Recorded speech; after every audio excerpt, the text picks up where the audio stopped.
আমাদেরকে বলেছিলেন যে আমরা যেন সচিবালয়ে ঘোরাফেরা না করি, ওনার মন্ত্রণালয়ের জন্য আমাদের তেমন কোনো ইনভলভমেন্ট না থাকে। উনি আমাদেরকে সামান্য পরিমাণ ছাড় দেননি। একদম প্রথম দিন উনি আমাদেরকে বলে দিয়েছিলেন যে এখান থেকে তোমাদের কোনো ধরনের তোমরা যেন এমনভাবে চলবে না যাতে তোমাদের কারণে আমার কোনো দুর্নাম হয় বা বদনাম হয়, এবং এই ডিরেকশনটা আমরা ফলো করেছি। আপনার বাবা তো একজন মন্ত্রী ছিল বাংলাদেশের, এবং প্রভাবশালী একজন মন্ত্রণালয়ের মন্ত্রী উনি ছিলেন। সে মন্ত্রিত্ব থাকাকালীন কোনো স্মৃতি আপনার মনে আছে কিনা? সবার আগে পাবলিক ইনভেস্টিগেশনের সকল দর্শক শ্রোতা সবাইকে ধন্যবাদ, এবং আপনারা যারা আমাকে ইনভাইট করে আমাকে সম্মানিত করেছেন তাদের প্রতি কৃতজ্ঞতা এবং ধন্যবাদ। আপনি যে প্রশ্নটা বলেছেন, আমার তো আসলে আপনি শুরুতে যেটা বলেছেন সেটা আমার একান্ত ব্যক্তিগত পরিচয়, কিন্তু আমার পারিবারিক পরিচয় হচ্ছে আমার বাবা জনাব আলী হাসান মোহাম্মদ মুজাহিদ। উনি বাংলাদেশের যেটা আপনি বললেন যে 2001 থেকে 2006 ওই সময় তিনি সমাজ কল্যাণ মন্ত্রণালয়ের মন্ত্রী ছিলেন। আবার দলীয় পরিচয় হচ্ছে উনি বাংলাদেশ জামাত ইসলামী তৎকালীন সেক্রেটারি জেনারেল ছিলেন। তো উনি যখন মন্ত্রী হলেন, আমার সেদিন একদম ঘটনাগুলো এখনও চোখে ভাসে। তখন আমরা একটা মগবাজারে একটা ভাড়া বাসায় থাকতাম, এবং ভাড়া বাসায় উনি তারপরে ওনার শপথ হলো, ওনারা শপথ নিয়ে সরাসরি জামাত অফিসে ফিরে আসলেন ফ্ল্যাগ নিয়ে মন্ত্রীর গাড়িতে, এবং পরবর্তীতে উনি ওনার ওই আমাদের যে বাসা সেখানে তিনি আসলেন, এবং ওই বাসাতে আমরা বেশ অনেকটা সময় ছিলাম, প্রায় 7-8 মাস।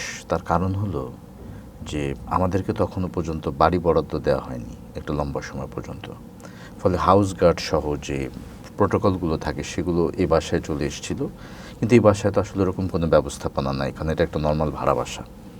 তো আপনি যেটা বললেন স্মৃতি তো আসলে আমি চোখ বন্ধ করলেই স্মৃতি দেখি, স্মৃতি ভাসে আমার, অগণিত স্মৃতি। সন্তানের সাথে পিতার স্মৃতি তো আসলে শেষ নেই। আমার বিশেষ করে যেহেতু আমি মন্ত্রী পরিচয়টা দিলেন, ওই সময়কার কথা মনে পড়ে এটা যে উনি আমাদেরকে খুব শপথ নিয়ে বাসায় আসার পর উনি বেশ কিছু দিক নির্দেশনা দিয়েছিলেন। একটা হচ্ছে যে উনি আমাদেরকে বলেছিলেন যে আমরা যেন সচিবালয়ে ঘোরাফেরা না করি, অর্থাৎ আমাদের ওনার মন্ত্রণালয়ের জন্য আমাদের তেমন কোনো ইনভলভমেন্ট না থাকে। 2 নম্বর উনি বলেছিলেন যে আমাদের আচার আচরণ, আমাদের চরিত্র এবং আমাদের ফিনান্সিয়াল অ্যাক্টিভিটিস এটা যেন খুবই নিষ্কলুষ থাকে, এটা নিয়ে যদি কোনো কন্ট্রোভার্সি না হয়। এবং উনি আমাদেরকে একদম প্রথম দিনেই একদম বলা যায় যে মোটামুটি কড়া ভাষায় বলে দিয়েছিলেন যে যদি তোমাদের কারণে আমার কোনো ধরনের ইমেজ সংকট হয় তাহলে আমি দলের, যেহেতু দলীয় পরিচয়তে আমি এই দায়িত্ব নিয়েছি, আমি কিন্তু এই দায়িত্ব ছেড়ে দিব।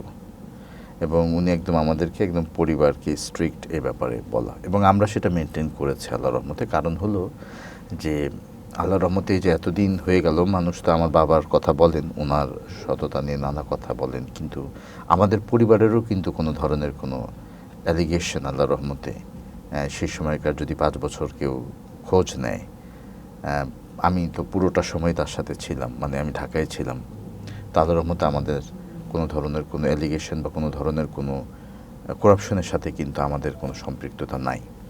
সো আমি বলবো যে আমার আব্বার স্মৃতি প্রথম যেটা আপনি মন্ত্রী পরিচয় দিয়ে বললেন সেটা হলো যে উনি আমাদেরকে সামান্য পরিমাণ ছাড় দেননি। একদম প্রথম দিন উনি আমাদেরকে বলে দিয়েছিলেন যে এখান থেকে তোমাদের কোনো ধরনের তোমরা যেন এমনভাবে চলবে না যাতে তোমাদের কারণে আমার কোনো দুর্নাম হয় বা বদনাম হয়, এবং এই ডিরেকশনটা আমরা ফলো করেছি এটা।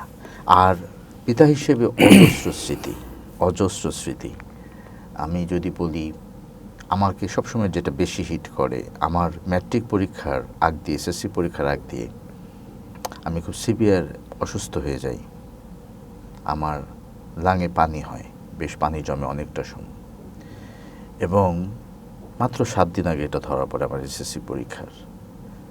এবং আব্বা ওই সময় তিনি আমাকে নিয়ে যে ডাক্তারের কাছে যাওয়া, তখন এটা নিয়মিত যেতে হয়, প্রতি মাসে কমপক্ষে 2বার থেকে 3বার এক্সরে করতে হয় পানি কতটুকু কমলো, এবং আমি 13 মাস ট্যাবলেট খেয়েছি প্রতিদিন, আমার মনে আছে 23টার মতো ট্যাবলেট, তখনও পর্যন্ত এটাই সিস্টেম যে আপনার যেহেতু আমাকে সিরিঞ্জ দিয়ে পানি বের করা যায় এটা একটা, তো আমি ওরাল ওষুধে গেলাম যেহেতু আমার এসএসসি পরীক্ষা। ডাক্তার আমাকে বলেছিল যে তুমি বাদ দাও এবার। আমি পরীক্ষা দিলাম এবং খুবই আমার আব্বার এই ব্যস্ততম জীবনে আমি দেখেছি যে উনি একটা বার আমার মনে পড়ে না যে উনি আমাকে নিয়ে যান, এরকম কখনো হয়নি। উনি সবসময় উনি আমাকে নিয়ে যাইতেন এবং ডাক্তার যখন জিজ্ঞাসা করতো জ্বর এখন কেমন লাগে কি বলতেন, তো উনি বলতেন।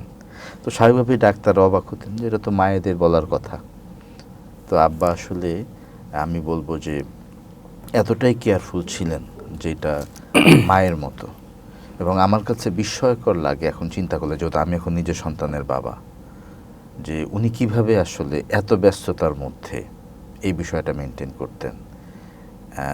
আমার যখন এসএসসি পরীক্ষা হয় তখন উনি আমাকে, আমাদের তো গাড়ি নেই, উনি দলীয় যে পদবীর কারণে যে গাড়িটা আমাকে মনে করেন যে সেটাই উনি চলাফেরা করতেন, ওই গাড়িতে উনি এসে আমাকে যদি পথে পড়তো আর কি আমার সেন্টার, উনি এসে আমাকে নামায় দিতেন। তারপরে কখনো কখনো সুযোগ থাকলে উনি পিক করতেন, আর না হলে আমি আমার মতো করে বাসে চলে আসতাম। তো এই যে জায়গাগুলো মানে আমার কাছে মনে হয়েছে যে আমার আব্বা আমার পিতা হিসেবে উনি অসাধারণ মানুষ। উনি আমাকে যেভাবে আদর স্নেহ দিয়ে বড় করেছেন এটা, এবং আমাদের তিনটা ভাই, আমরা তিন ভাই, আমাদের তিন ভাইকেই এই স্নেহ তিনি দিয়েছেন।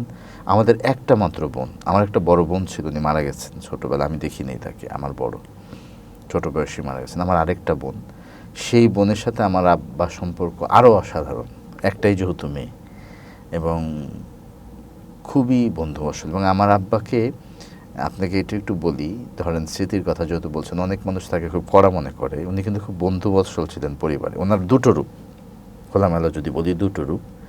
উনি সংগঠনের স্বার্থে ওনার একটা বাইরে ওনার আমি বলবো যে ভেতরটা উনি একটু দেখাতেন, কিন্তু ভেতরে কিন্তু উনি খুবই বন্ধুবৎসল। এবং আমি আমার যতজন পরিচিত আমাদের এই দায়িত্বশীলদের পরিবারের সন্তানদেরকে চিনি, তাদের কাছে আমি যে টুকটাক গল্প শুনি, কে কী কারণে বকা টকা খায়, আমি কখনো খাইনি।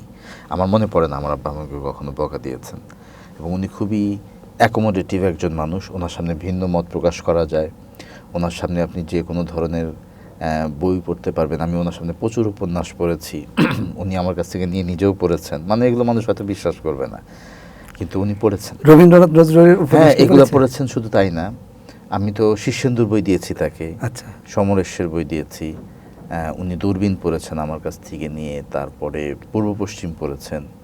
কারণ এই টাইপের এগুলো তো একটু ইতিহাস বেস বই, এগুলো উনি পড়েছেন। এগুলো আমার কাছে উনি আমাদেরকে যেভাবে গাইড করতেন সেটা একটু ইন্টারেস্টিং। উনি আমাদেরকে বলতেন যে তোমরা যে বইগুলো আছে জেনারেল, যেগুলো তোমরা পড়ো, এগুলো পড়ো, সমস্যা নেই, এগুলো পড়ো, কিন্তু এই পড়াটা যেন দিনই যে পাঠ বা ইসলামী যে বইপত্র এটা থেকে যেন আবার বেশি না হয়ে যায়, ওইটাও পড়বা, এটাও পড়বা। এবং উনি যখন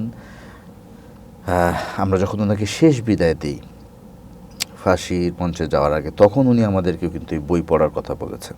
এবং বিশেষ করে আমার মনে আছে নিয়মিত কোরআন তেলাওয়াত এবং বেশি বেশি করে সিরাত পাঠের কথা বলেছেন। সো আমরা ওইটার উপর আমার একটা লেখা আছে ওনার শেষ সাক্ষাতের উপর আমার অভিজ্ঞতা নিয়ে। কিন্তু ওনার অ্যাপ্রোচটা কিন্তু আমি যেটা বলতে চাচ্ছি সেটা হচ্ছে খুবই ফ্রেন্ডলি, এবং উনি আমাদেরকে গাইড করেছেন নানা ফরম্যাটে, এবং ওনার সাথে আমাদের সম্পর্কটা ছিল খুবই খোলামেলা। আমার আম্মা বলেন, আমরা ভাই বোন সবাই তার সাথে আমাদের সম্পর্ক মেলামেশা খুবই অন্যরকম। এবং উনি খুব পরিবার বান্ধব মানুষ ছিলেন। উনি ঢাকার বাইরে যখন সফরে যেতেন মন্ত্রী অবস্থায়, সংগঠন থেকে গেলে তো লিমিটেশন, তখন তার সুযোগ সুবিধা নেই, মন্ত্রী অবস্থায় গেলে উনি চেষ্টা করতেন আম্মাকে নিয়ে যাওয়ার সব সময় এবং আমাদেরকে নিয়ে যাওয়ার। কারণ তখন যেহেতু মন্ত্রী অবস্থায় গেলে গাড়ি সুবিধা পাওয়া যায়, অত সমস্যা হয় না, উনি যেতে বলতেন। কিংবা কোথাও ট্রেনে সফর আছে, উনি ওনার শালিকাদেরও বলতেন তোরাও চল। এবং খুবই ফ্যামিলি ওরিয়েন্টেড মানুষ ছিলেন। আমার আব্বার স্মৃতিগুলো যদি আমি বলি, আমি বলবো যে একজন পিতা হিসেবে, যে জন্য এতগুলো কথা বললাম, পিতা হিসেবে, স্বামী হিসেবে, বা কারো কারো ক্ষেত্রে দুলাভাই হিসেবে উনি খুবই পপুলার মানুষ। এবং উনি কিন্তু খুবই, ওনার শ্বশুরবাড়িতেও খুব জনপ্রিয় জামাই আর কি, সেই হিসেবে খুবই অনেক স্মৃতি, অনেক ধরনের।